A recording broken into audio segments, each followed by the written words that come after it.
ये हमारे पास क्वेश्चन है x² + 4x - 1085 = 0।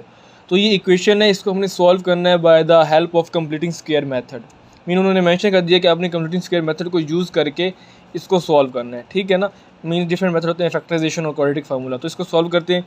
तो इसका स्टेप बाय स्टेप आपने समझना है। x² + 4x, ये माइनस का, इसको आप इधर लेके पॉजिटिव बना दें 1085, ठीक है।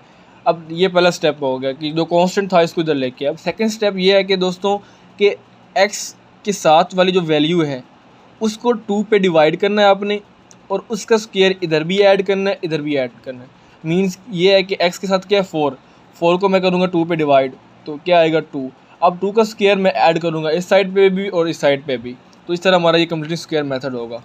तो x² + 4x + 2 का स्क्वायर इधर ऐड किया, 1085 + 2 का स्क्वायर इधर